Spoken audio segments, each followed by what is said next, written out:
Ladies and gentlemen, the President of the United States.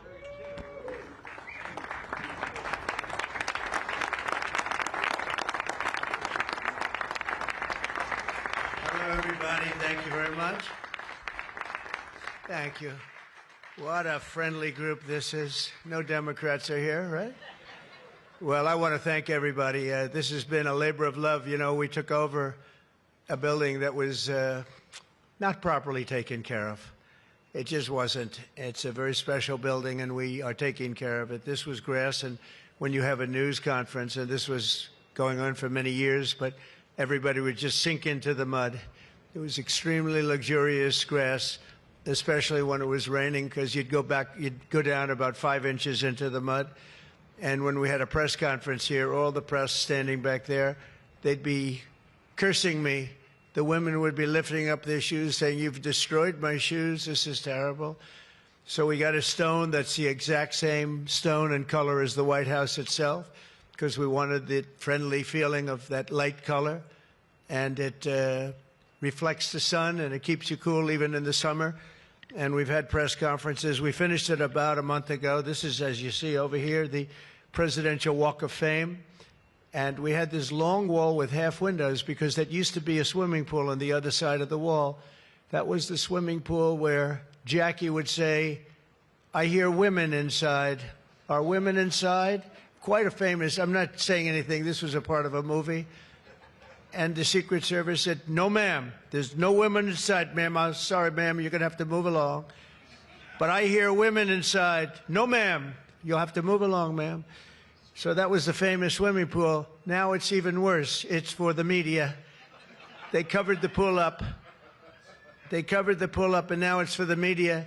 And I think we have a small representative group. I don't think they allowed the rest of them. I can't believe it. What happened? They're all on the other side of the wall. Can you believe it? Because this is supposed to be sort of a private event. And there is no such thing in politics as a private event. Lindsey, you learned that a long time ago, right? The great Lindsey Graham. Doing fantastic. You're up 34 points, Lindsey. That's not bad, I'll tell you. It's not bad. So we did the Presidential Walk of Fame from the great George Washington all the way to, well, I think we have to rate him above me. So less than great, less than George. Somebody went up there, they say, "You're the third best president in the United States." This was on television, third best. And they said, "Who are the first two?" "George Washington and Abraham Lincoln." And I got extremely angry at this man. You know, you can't. It's going to be tough to beat, Mr. Senator. It's going to be, John. It's going to be very tough to beat Washington and Lincoln, but we're going to give it a try, right? Hey, they didn't put out 8 wars, 9 coming. All right, we put out 8 wars, and the 9th is coming. Believe it or not.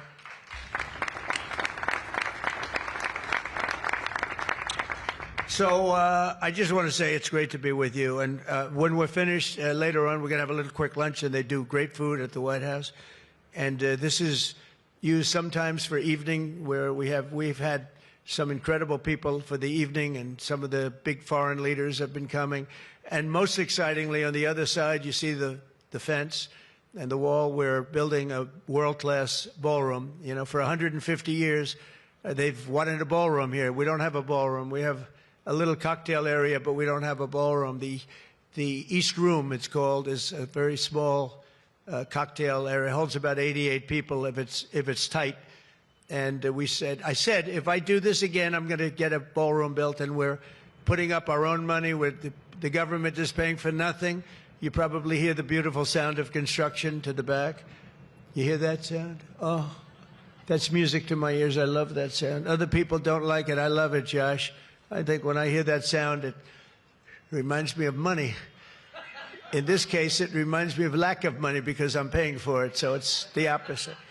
But it's going to be one of the most beautiful ballrooms anywhere in the world, and it's going to be able to take care of tremendous things. When you have, as an example, I'm going to see President Xi in 2 weeks. I'm going over to South Korea. We're going to meet in South Korea. We're going to talk about a lot of things. They want to discuss the fact that they're paying 157% tariff. It's a little higher than they thought. And we're doing very well. I think we're going to do well in that negotiation. We've done well, as you know, with Japan, with South Korea, with Europe. the European nations got together, we made a deal, and it was all based without the tariffs. You could have never made the deal. I'll tell you what, tariffs equal national security. Remember that. Tariffs equal national security. You got to remember that. And they also equal wealth for our nation, because we've taken in hundreds of billions of dollars in a very friendly manner, given to us by nations that used to take it from us. And they used tariffs on us. We never used it on them because we were foolish, or we were led by people that weren't business people. But it really does. It equals national security. And I wouldn't have put out, I mentioned 8 wars, 9 coming. Of the 8, 5 were based solely on trade and tariffs. India, Pakistan were going at it. 2 nuclear powers, and serious nuclear.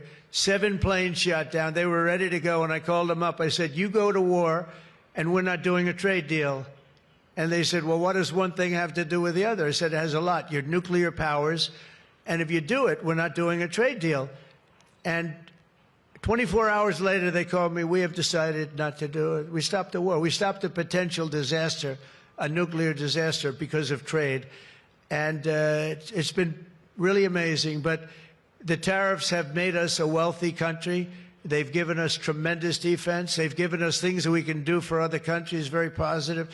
But again, really, it's national security, it's national defense, and they are so important. And it's incredible that presidents, for the most part, didn't know how to use them, when to use them.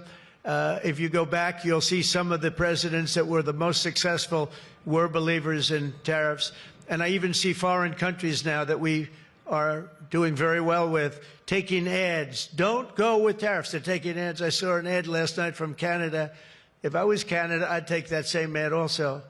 But they're actually on television taking ads. But I do believe that everybody's too smart for that. We have a very, very big and important case coming up. We should win the case based on the legal merit. We should also win the case based on all of the things I just said. But we're a wealthy country again. Last week, as you know, they found $31 billion. They came to see me. Sir, we found $31 billion.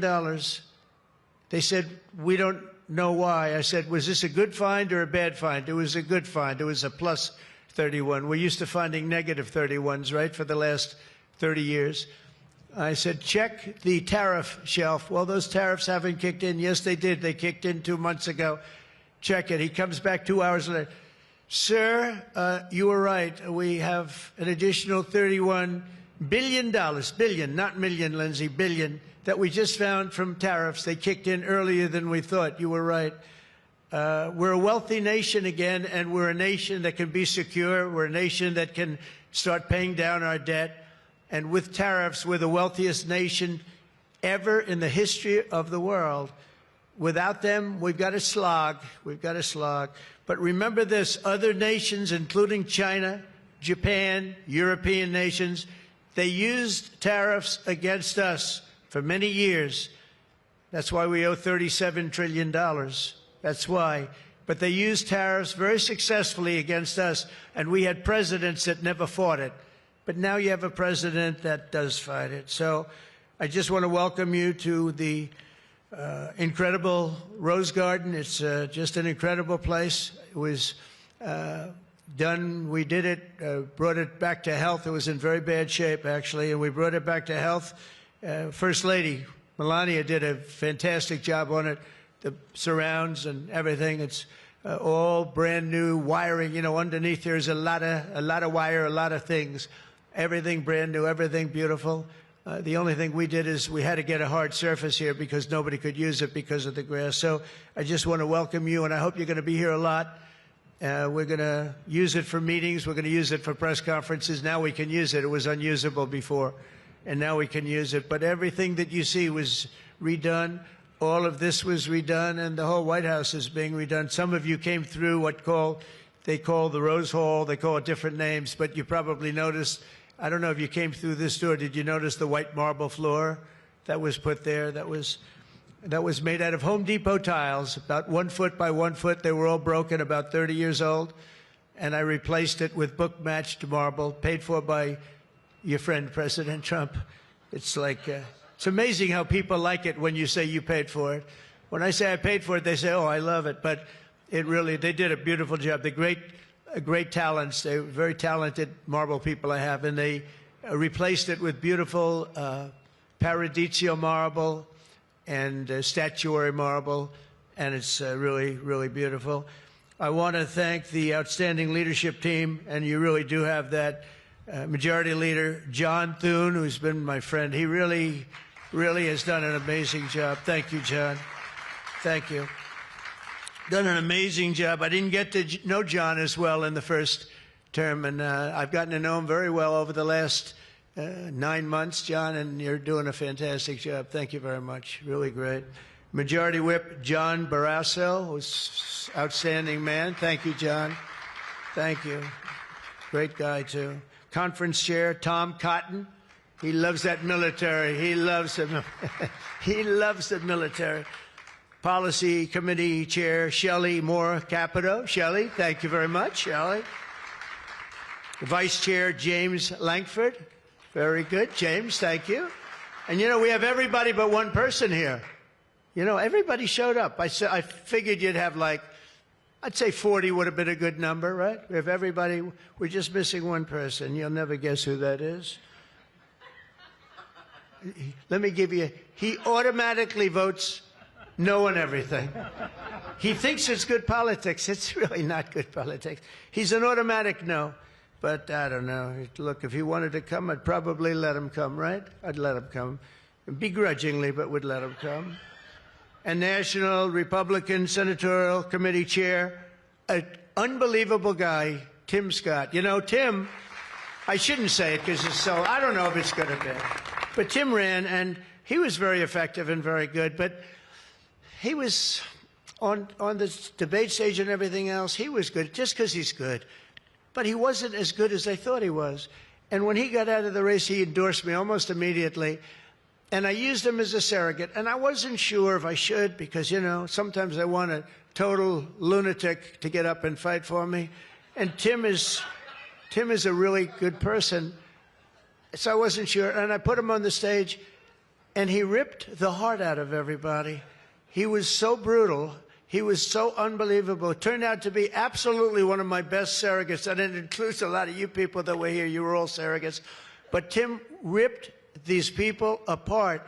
And after watching 2 or 3 times, then I wanted him all the time, right, Susie? I said, I want Tim Scott, get up there. But he was so good. And I said to him, Tim, when you fought for yourself, you were much different. When you fought for me, you were a tiger. You were like unstoppable. You were, really was. You all saw that.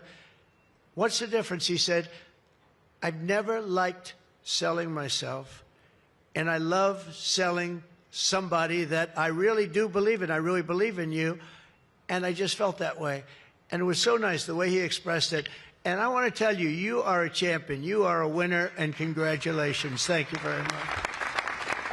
I never love telling that story because I'm not sure if it's a good or a bad story, but I'm telling you, you are an amazing guy, and you fought for me so hard, and I really appreciate it. You got to be my #1 choice, Tim, so something happened. I appreciate it, and you're doing great doing what you're doing right now. I also want to thank the entire Senate Republican Conference for your tremendous work on confirmations. Boy, did we have a couple of weeks, huh? We had some, I signed like 150 of them, and I didn't use an auto pen, by the way. I signed. You know, when you're signing these important, like a general getting approved from 3-star to 4-star and all of these different things and big confirmations and, you know, big stuff, you really have an obligation to actually sign it, I think. You probably noticed right there, number 46, we put up, right? We put up a little bit of an auto pen. We have 46. We have 45. We have 47. It's very interesting. Yeah, 46 is an auto pen. It's up there. It stays up there. People like it. It's probably going to stay up there for a long time. It's true. And I know you're looking into that. And by the way, the auto pen person said he never spoke to Biden. He worked the auto pen. You're not allowed to do that. So if you're looking at anything, just remember it. And remember, they treated us very badly. They treated us very, very badly. So I think you're allowed to just report the truth, including the confirming of my cabinet much faster than first time. I mean, we went so fast, and I give John Thune and all of you credit for that. It was amazing. All of a sudden, I was calling John, I've got to get him approved. come on, John, because I was getting like one every 2 weeks. And you know, I have people, they left their job and they left everything, and it looked like they were, all of a sudden, it was like an avalanche. They walked in, James and James, my double James, I call them. They walk in and they had like so many of them. I said, you got to be kidding. Is this like, are you for real, right, James? John Thune did his job, and you got them all done, and you have all those people out there working now, and instead of being very upset with the fact that we couldn't get them approved quickly. So I really appreciate it. You used a method that I wish you could use on U.S. attorneys. You know, I have 10 U.S. attorneys who are phenomenal, phenomenal. A Harvard, a Yale, a this, a that, all top. And the problem is they're not going to ever be confirmed, I guess. I put them in. They'll be there for 3 or 4 months, whatever it's, and then they have to leave. Because anytime you have, as you know, anytime you have a Democrat senator, not even two, just one, they'll say because of the time we're in, we're not approving that person. We're not approving. They never do. They won't approve.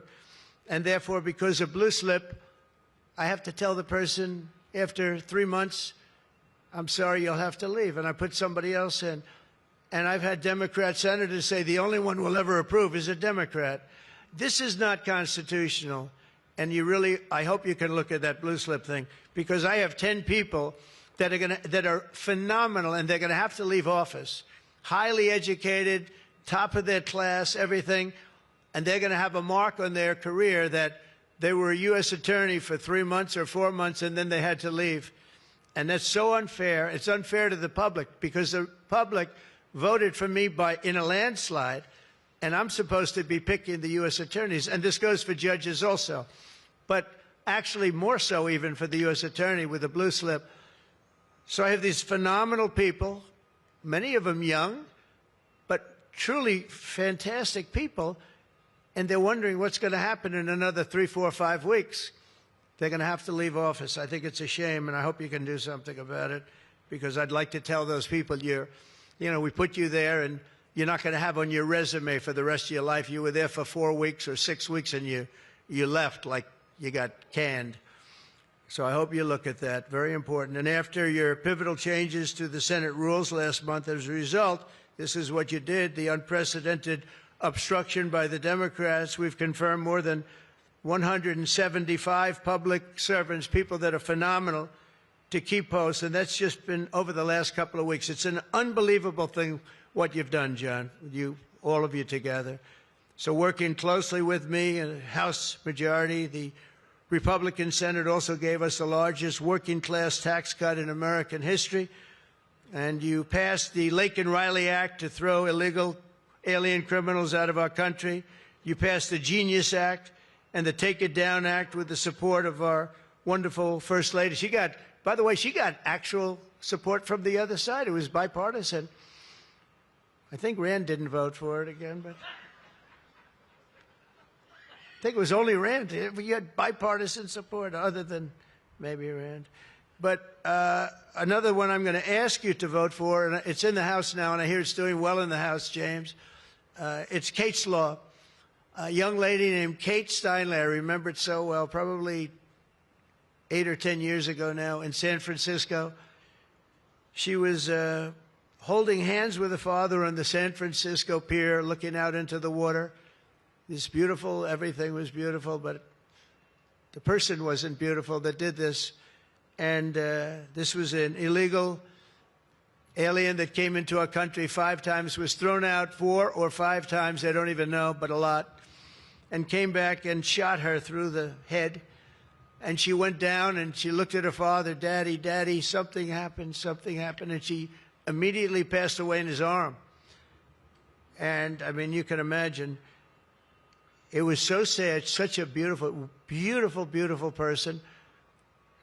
Father was destroyed, you know, virtually destroyed.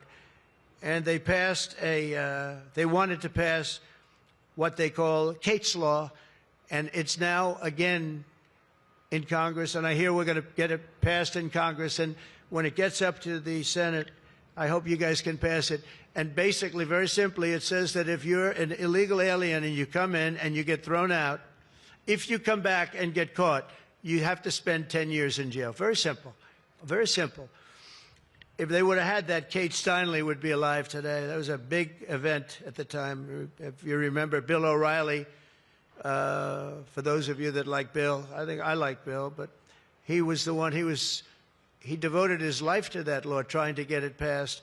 I think it's time that we pass it so that if you get taken out of the country and you come back illegally, knowing that this law is in existence, you go to jail for a 10-year period, and it's going to keep the repeat offenders from coming in. It's going to really keep them from coming in. Senate Republicans have already voted 11 times to get our government back and open for business. We have record business. We're going to be, I think, by the time I hit month number 12, I think we're going to have $20 trillion of investment. We're over 17 right now. As an example, President Biden had less than $1 trillion for 4 years. We're going to have $20 trillion in less than 12 months, and we're over 17 trillion right now. So it's the largest amount in our country by far, by many times. That's in our country. But here's the one. It's the largest amount in the history of the world. There's never been a country that's had anywhere near 17, or it will be 20, and it's going up fast. A lot of it's because of tariffs, because they're coming in because they don't want to pay tariffs. In other words, they make their product in a certain country, and they used to just send it in here, and there was no charge, absolutely. Now, if they have to pay a 20%, 30%, 50%, 100%, or 2% tariff, they say, well, it's better if I build my plant in the United States. It always amazed me I did this first term. We had the greatest economy in the history of our country in first term.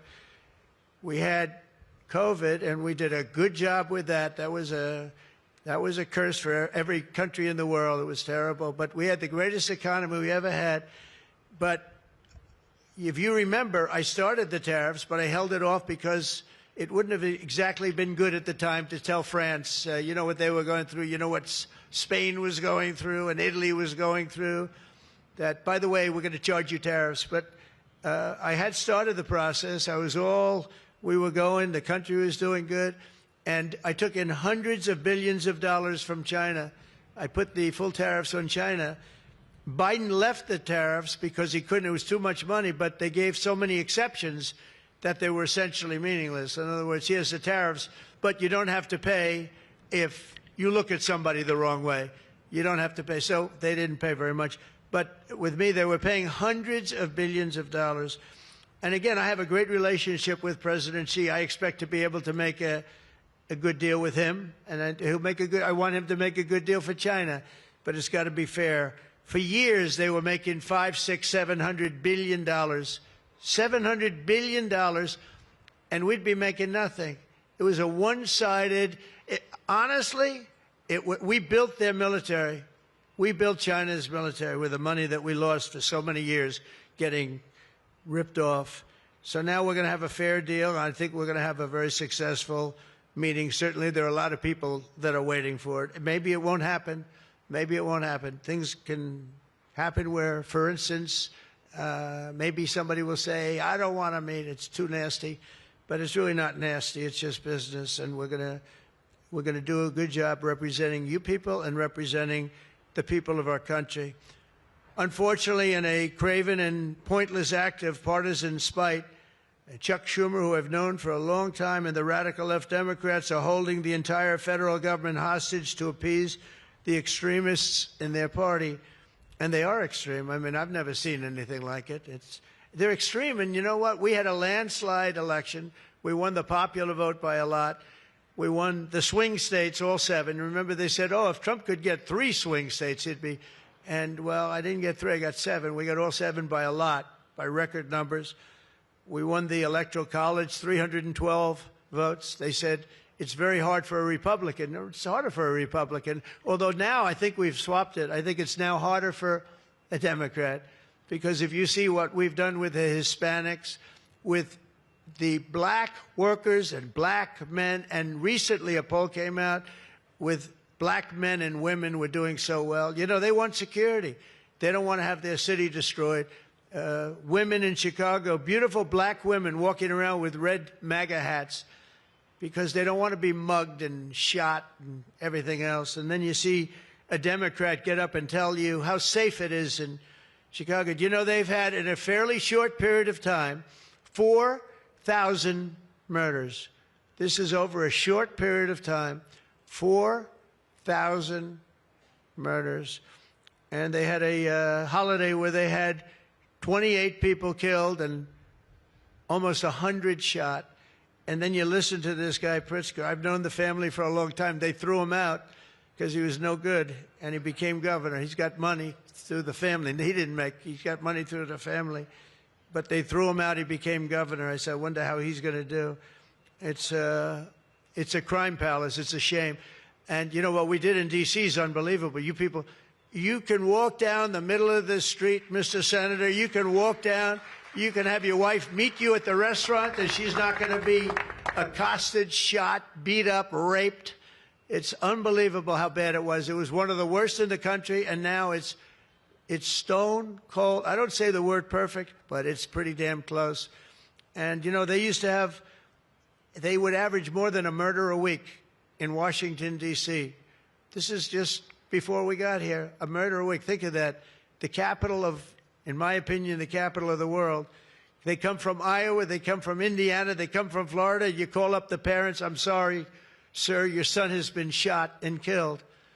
We have no crime here now. We have no crime. And the National Guard has been unbelievable, the job. Unbelievable.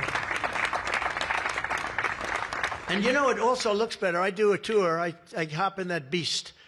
I feel very safe in the beast. The windows are this thick. But I hop in the beast and I tell the Secret Service, let's drive around town. I used to do that myself. I could drive myself around. I actually like that better. But now I don't think it's a good idea. But we drive around in the streets. The place is looking much, the grass is good, the fences are down, there's no tents, there's no anything. We are looking like it's just a whole new look. And the most important thing, there's no crime. And we're going to fix the roads. We have great pavers. We're going to fix the medians in between the roads, which are half of them are falling down. We're going to take some of the tiles off the bridges, the tunnels that you have. They've been up for 40 years. They're rotted.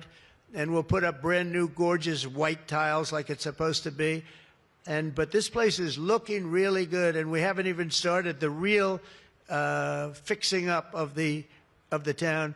We're getting rid of the graffiti. You notice there's almost no graffiti anymore. A lot of that beautiful statuary marble had red graffiti all over it, had bad signs up, and it stopped. We've taken out 1,700 career criminals and people that came in through an open border. They came in through Biden's open border, and we've taken them out. The thing having to do with all of the elements in the great, big, beautiful bill, I'll tell you, it's amazing what we've done. $200 billion in costs for medical. What we've done, $50 billion for rural hospitals. And remember, no tax on tips, no tax on Social Security, no tax on... Think of all of these things that we've done. This is the biggest, this is the greatest bill. Social Security, no tax on overtime. But no tax on tips. I got that from a waitress in Nevada. I was making a speech, and I'm at one of my restaurants in the hotel I own there, and I say, how are you doing? Well, sir, it's terrible. They're taxing my tips. They're going, I wouldn't have even thought that. And I looked at it, and she said to me, sir, there should be no tax on tips. I said, say it one time more. No tax on tips. I walked outside to the press. I said, there will be no tax on tips. She was right. And we won that state by a lot. That's not a state that we win by that much, David, but we won it by a lot. So it was pretty good. But that bill is chock full of so many different things. So it was the biggest bill. I'm actually saying this to the fake news so that they maybe print it, but maybe not, because you people know. It was the biggest bill ever passed in Congress. And what we did was a little risky. We put everything into the bill, John, right? And some people were against it. They said, no, you got to do small bites. And we gave it a shot, and we got it passed. I got a call from John. He said, it was 3 o'clock in the morning, sir, we have 4 hard no's. could you please call him? I say, what time is it, John? It's 4 o'clock in the morning, sir. So I call up. One of you is sitting right here. I said, Jim, could I say hello to you? It's 4 o'clock in the morning, right? He said, sir, you have my vote. I said, wow. Then I called up another person. I'll use fictitious names. Doug, could I get your vote? You've got it, sir. Then I called up another one. How about Josh? Could I have your vote, Josh? Because I like Josh. And Josh, who can be very difficult, said, sir, you have my vote. His wife was screaming at him on the other side. Sir, you have my vote. But I called people, and they weren't really hard-nosed. They wanted a little attention, unfortunately, at 4 in the morning. Sometimes I like the ones that don't like the attention, but we'll take it anywhere we can. And we got it passed, right, John? And nobody thought that could happen because you have a small majority. And in the how about in the House, we had a majority of 3. We actually went down after that for a period of about 2 months. We went down to a majority in the House of 1. And I kept saying, you know, because I'll tell you, Mike Johnson's great. The team, these 2 teams, did you ever see 2 people more different? One's tall, one's slightly less tall. We want to be polite. They are very different people, but they're the same in terms of talent. They did the 2 guys, and they get along incredibly well. We all do. We get along great. But we passed a bill. We don't need to pass any more bills. We got everything in that bill. There's nothing else we have to put. We got the largest tax cuts in history. We got the extension of the Trump tax cuts. We got all of these things. And, you know, remember, they lie. They will look at I saw it the other day, they were talking about, I call it the great big beautiful bill, but that's what it is, the great big beautiful, the biggest bill ever passed. And what they say, they make up stories. And I saw they were interviewing a senator, and they said, well, what's wrong with their bill? He didn't know what to say, because there's nothing he could say. It covers everything. He said, death, death. It brings death. Now, if I'm a regular person and I hear that, I say, oh, that's terrible. But it's just the opposite. It brings life. It brings Medicaid, Medicare, Social Security. It secures all those things. And they just are so bad. You know, they said death. It was like death. And there's nothing about death. Theirs is death because they're going to lose Medicaid. They're going to lose Social Security. They're going to lose Medicare. All of those things are going to be gone because the whole country would be bankrupt, and you're not going to have any kind of medical insurance. So with us, it's the opposite. And it's a great bill. We don't need any more. And I want to just say from the beginning, our message has been very simple. We will not be extorted on this crazy plot of theirs. They've never done this before. Nobody has. You always vote for an extension. Chuck Schumer and the Senate Democrats need to vote for the clean, bipartisan CR and reopen our government. It's got to be reopened right now. We're not doing that. They are the obstructionists. And the reason they're doing it is because we're doing so well. We're doing well all over the world. We're doing well with the close to $20 trillion that I just told you about. It will be that number. But even if you take it down to over 17, that's a guarantee. We're doing well with everything. Car plants are pouring back into our country. AI plants, we're leading. We're dominating China right now in AI. And I did something that I think you'd like because we have an old grid. It's a tired grid. It doesn't have the juice that you need to fire up these plants. You know, these plants will need more than double the energy we have right now for the whole country. That's how big it is. And we can't do that. There's no way we can do that. China's building right now 52 power stations. But I did something better. I'm letting everybody build their own power plant so they'll become like an electric utility in addition to AI. But if they want to build their own plant and we get their approvals within less than a month, it used to take 5 years prior to rejection. Sometimes a guy in Louisiana, they had one that took 12 years and then they got rejected. I got it approved in 2 weeks when I got into office. That was the first term. And the plant is up now, and it's been a great thing for the state. I did it twice, actually. I got 2 of them that were dead after 12 years, and I got them approved, both of them, in less than a week. And that's what we're doing. Lee Zeldin, by the way, is doing a phenomenal job, Environmental Commissioner, I have to tell you. He knows that we have to get them fast, and we're getting them fast. So we're leading China in the AI race by a lot. Under Biden, Democrats voted 13 times for continuing resolutions to keep the government open. And all we want is simply to ask them to do it once again. They always voted for it. They never voted against it. Nobody votes against it. But they do that, and they do. It's partially my fault. I mean, I'm watching you, and I'm looking at all these great faces that I've seen, really great people. I think with few exceptions, a couple of you I don't like that much, but with few exceptions, great people. And you look at what they do, and you look at the game they play, and it's a horrible game.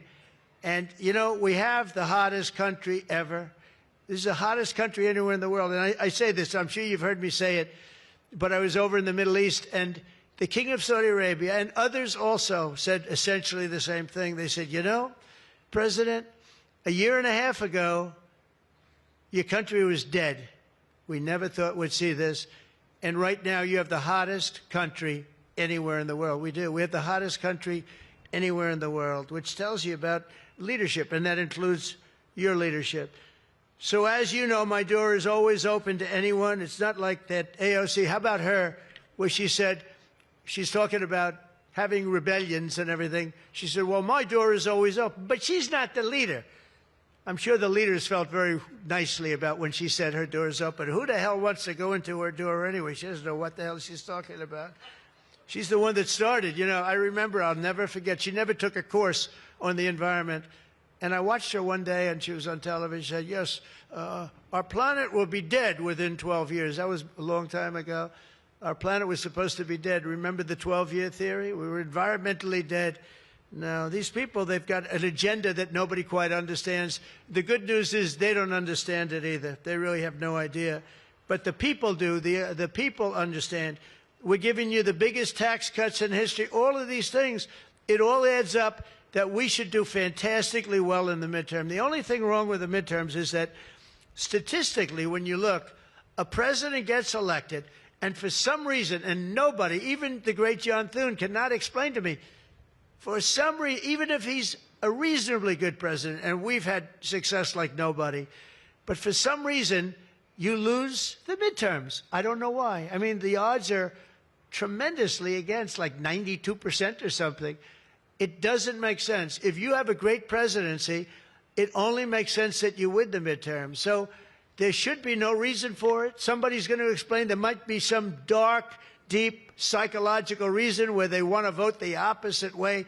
I don't know what it is, but we have to win the midterms. Otherwise, all of the things that we've done, so many of them are going to be taken away by the radical left lunatics. I mean, we're going to end up with a communist mayor in New York. Can you believe it? A communist. Remember, I would always say, we will not have a socialist elected in our country. Remember, I'd say that all the time. And I was right. We skipped socialists. We got a communist elected. So I didn't tell a lie. I didn't tell a lie. I was right. We'll have a communist, not a socialist. But we've already seen the impacts of the dangerous game that they're playing. Democrats are causing delays in our air traffic control system. So important. We wouldn't have had, you know, this Pete Buttigieg. He spent billions of dollars on fixing the air traffic control that used copper wire going into glass wire. Any union electrician here or any non-union electrician would say you can't hook copper into glass. It doesn't work. They spent billions of dollars. They turned on the system, and it was stone cold blank. We're getting a brand new system. We have bids out now. We have 3 great companies bidding. And I want one bid. Sean Duffy's doing terrifically. I want one bid. I want just bid, and they're responsible for everything. Not where they had like 1,000 contractors. Every contractor, they're all running around. In the end, if one of them does a bad job, we want to be able to blame somebody, and it's going to be one of the very big companies because there's a lot of interest in it. So the air traffic control system is going to be rebuilt. Over 1 million federal workers right now, as you know, are going unpaid. That's the Democrats' fault. And children, tourists, unable to visit the museums in Washington, D.C., that we now have beautiful, safe streets, but we don't have the museums open. We should probably just open them. But we are doing things that nobody's ever done, nobody's ever seen. So all of this and the pain that the Democrats have caused during this reckless and completely unnecessary affair, and you could call it the Schumer shutdown or the Democrat shutdown. You can call it whatever you want. And I will say this, that we have Darth Vader. You know Darth Vader, right? Darth Vader is a man who, I think he's sitting right. Is that Darth? Stand up, please, Darth Vader. Stand up. Does everybody know? They call him Darth Vader. I call him a fine man.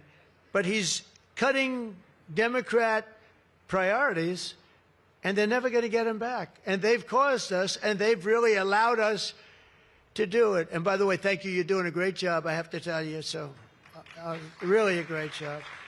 Because many of the things that they're cutting, like the New York project, $20 billion we're cutting it, they're not going to get it back. I mean, they're not going to get a lot of things back. They may not get it back. Maybe we'll talk to them about it. But they're losing all the things that they wanted. But many of the things that they wanted are things that we don't want, things that are just so bad for our country. And we're cutting those things out. So while they thought they were doing maybe bad, maybe indirectly they're doing good. The cynical comment that they've made all over the place, and all of their cynical remarks proves beyond all doubt that Schumer is a calculating political partisan. But we knew that. But he's somebody that's in deep trouble. He's losing in all of the polls. He's even losing to AOC +3. Remember +3? What happened to the +3? Are they still around? I had one. I met when I was at the United Nations, I met the president of Somalia. And I said, I have somebody I'd like to give back to you. He said, no, thanks. We don't want her. He didn't want anything to do with her. But today I'm calling on every Senate Democrat to stop the madness, to let our country get back. In the greatest moment in the history of our country in terms of wealth, in terms of job creation, and in terms of investment coming in, these guys go on strike. It's really a shame. So I'm asking them to be smart. It's not working. They're getting killed in the polls. The public understands what they're doing. They're doing the wrong thing. And with that, I just want to say welcome to the White House.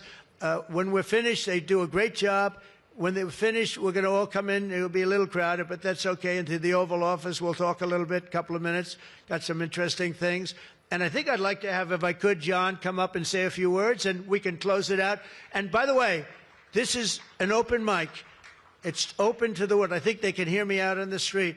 If anybody wants to come up and say after John, say it. We're all friends, and you can speak your heart out. But we've got to get our government open, and the Democrats are trying to keep it closed. Thank you. John, please. Thank you, man. Thank you, sir. Well, Mr. President, thank you for having us. This is the 4th week of the Democrat shutdown, but we are all here today because